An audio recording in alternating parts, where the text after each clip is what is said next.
ഇത് എന്റെ ജീവിതത്തിൽ നിന്ന് ഞാൻ ചീന്തിയെടുത്ത സത്യങ്ങളാണ്. ഈ സത്യങ്ങൾ തിരിച്ചറിയാൻ 25 വർഷങ്ങൾ എനിക്ക് വേണ്ടി വന്നു. ഈ മെയ് പശു പോലും കരയുന്നു. ഈ 25ാമത്തെ വയസ്സിലാണ് എനിക്ക് ഇത്രയും ഒരു തിരിച്ചറിവ് എനിക്ക് ഉണ്ടായത് കേട്ടോ. ഒന്നാമത്തെ സത്യങ്ങൾ, എനിക്ക് ഈ വർഷം 25 വയസ്സാവുമല്ലോ മെയ്യില്.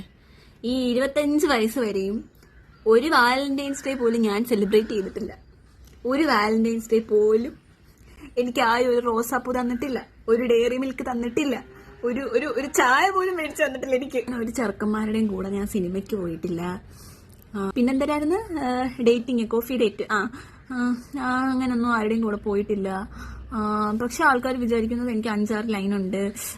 അപ്പൊ ഇത്രയും സാധനങ്ങൾ പോലും ഞാൻ സംസാരിക്കുമ്പോൾ വരെ പശുവും കാക്കയും കരിയ. പിന്നെ എങ്ങനെയാ ഞാൻ എന്തെങ്കിലും സംസാരിക്കുന്നത്, ചിലപ്പം എന്റെ വിഷമം മനസ്സിലാക്കി ചിലപ്പോൾ അവര് കരയുന്നതായിരിക്കും കേട്ടോ. ഞാൻ അങ്ങനെ ആലോചിച്ചങ്ങ് സമാധാനിക്കുക.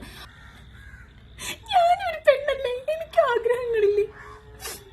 അന്താ എല്ലാരും വന്ന് ചോദിക്കുന്നത് കല്യാണമായോ കല്യാണമായോ കല്യാണമായോ. ഒരു വാലന്റൈൻസ് ഡേ പോലും സെലിബ്രേറ്റ് ചെയ്യാതെ, ഒരു വാലന്റൈൻസ് ഡേ പോലും സെലിബ്രേറ്റ് ചെയ്യാതെ ഞാൻ എങ്ങനെ കല്യാണം കഴിക്കും? എന്റെ ചെറുക്കൻ്റെ അടുത്ത്, എനിക്ക് കല്യാണം കഴിച്ച ഒരു ചെറുക്കൻ്റെ അടുത്ത് എനിക്ക് അങ്ങനെ പറയാനൊരു കഥകൾ പോലും ഇല്ല. എനിക്കൊരു ഒരു പൂവെങ്കിലും ആർക്കെങ്കിലും കൊണ്ട് തന്നോട്, വെറുതെ ചുമ്മാ. എന്ത് ജീവിതമാണെന്ന് ആലോചിച്ചോണേ, എന്ത് ജീവിതമാണ്.